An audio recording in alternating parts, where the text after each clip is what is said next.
రైతన్నల సంక్షేమమే కాంగ్రెస్ పార్టీ ధ్యేయమని, వారి సంక్షేమం కోసం ఎన్ని నిధులు కావాలన్నా కూడా ఖర్చు చేసేందుకు సీఎం రేవంత్ రెడ్డి సిద్ధంగా ఉన్నారని రాష్ట్ర శాసనసభ స్పీకర్ గడ్డం ప్రసాద్ కుమార్ అన్నారు. సోమవారం స్పీకర్ గడ్డం ప్రసాద్ కుమార్ మరియు రాష్ట్ర మంత్రులు పొంగులేటి శ్రీనివాసరెడ్డి, కోమటిరెడ్డి వెంకటరెడ్డి, స్థానిక శాసనసభ్యులు మనోహర్ రెడ్డిలతో కలిసి ఆయన నియోజకవర్గంలో వివిధ అభివృద్ధి కార్యక్రమాలకు శంకుస్థాపనలు చేశారు. తాండూరు వ్యవసాయ మార్కెట్ కమిటీ నూతన పాలక వర్గం అధ్యక్షులు బాలరెడ్డితో పాటు వైస్ చైర్మన్ మరియు సభ్యులతో వారు ప్రమాణ స్వీకారం చేయించారు. అంతకుముందు కాంగ్రెస్ పార్టీ శ్రేణులు డప్పు దరువులు, డోలు వాయిద్యాలు, బోనాలు మరియు ఎడ్ల బండ్లతో మంత్రులు స్పీకర్కు భారీగా స్వాగతం పలికారు. ఈ సందర్భంగా స్పీకర్ గడ్డం ప్రసాద్ కుమార్, మంత్రులు శ్రీనివాసరెడ్డి, వెంకటరెడ్డి, ఎమ్మెల్యే మనోహర్ రెడ్డి మాట్లాడుతూ గత 10 ఏళ్ల కాలంలో రైతులకు రుణమాఫీ చేస్తామని టీఆర్ఎస్ పార్టీ రైతులకు మభ్యపెట్టి కాలం వెళ్లదీసింది తప్ప రైతులకు రుణమాఫీ చేయలేదని విమర్శించారు. కాంగ్రెస్ పార్టీ అధినాయకత్వం సోనియా గాంధీ, రాహుల్ గాంధీ తుక్కుగూడలోని రైతు డిక్లరేషన్ సభలో ప్రకటించిన విధంగా ఇచ్చిన మాట ప్రకారం రైతు రుణమాఫీ చేసిందని అన్నారు.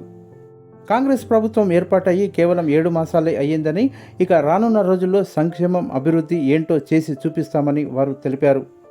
ఎమ్మెల్యే జన్మదినం సందర్భంగా స్పీకర్, మంత్రులు ఆయనకు శుభాకాంక్షలు తెలిపారు. జర్నలిస్టుల సమస్యలు తీర్చాలంటూ మంత్రి పొంగులేటి శ్రీనివాసరెడ్డికి తాండూరు TUWJ 143 అధ్యక్షులు అశోక్ కుమార్ నేతృత్వంలో మెమోరాండం అందించారు.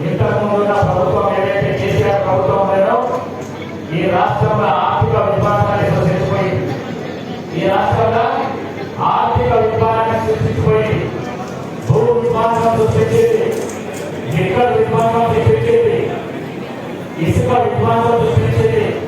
వచ్చిన ప్రభుత్వానికి ఏది పని లేకుండా చేసిపోయింది విక్రమంగా ప్రభుత్వం, కేసీఆర్ ప్రభుత్వం. మరి మీ అందరూ ఆశీర్వాదంతో ఇవాళ రేవంత్ రెడ్డి గారి ప్రభుత్వంలో నేను చూస్తున్నారు.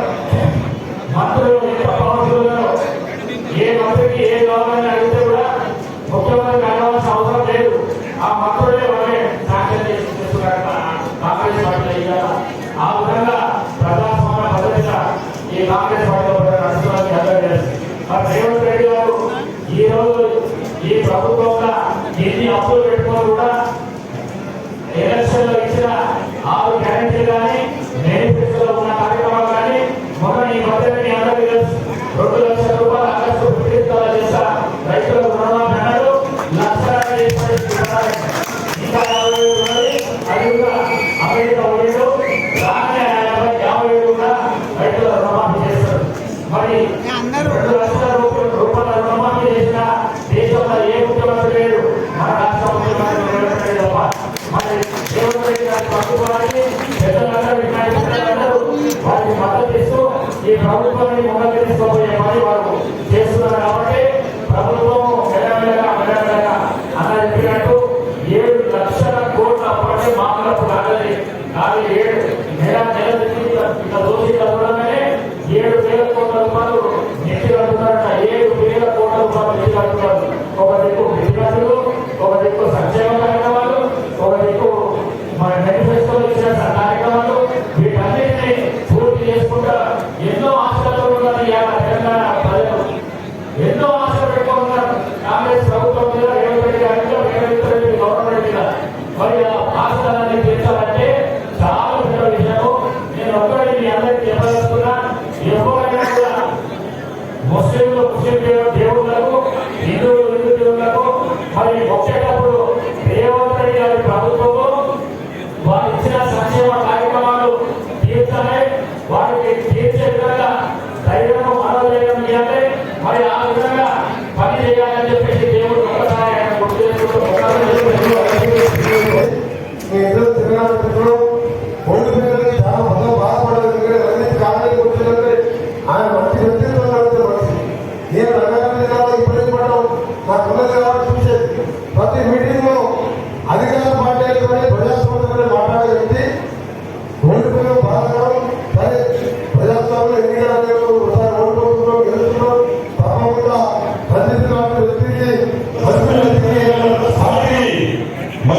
ఆ ఎంపీ కానీ ఆ మంత్రులు కానీ కొత్తగా తెచ్చిన నిధులు ఏమీ లేవు.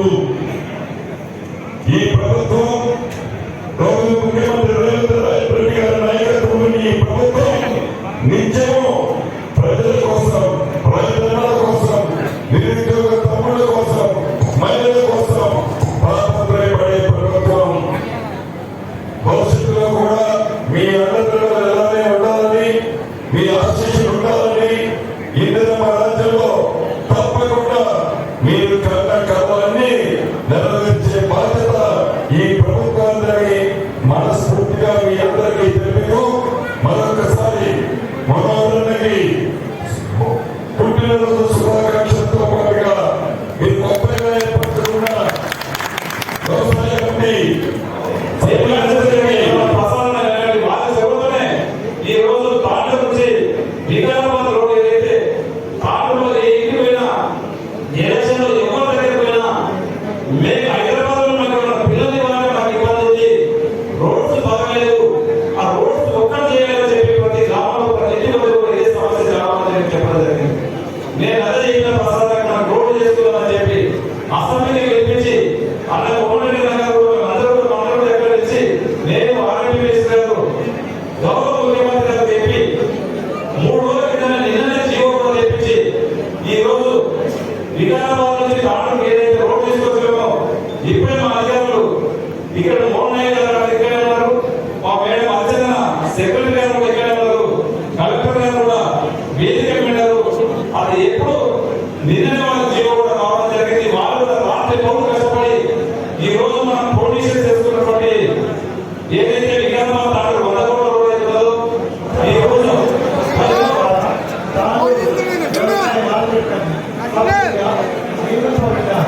నేను నా పదవి కాలంలో మార్కెట్ల చట్టము మరియు నిబంధనల ప్రకారము విశ్వాసంలో రైతుల శ్రేయస్సుని మరియు వ్యవసాయ మార్కెట్ వంటి కానూరు యొక్క అభివృద్ధికి కృషి చేస్తానని దైవభక్తిగా ప్రమాణం చేస్తున్నాను.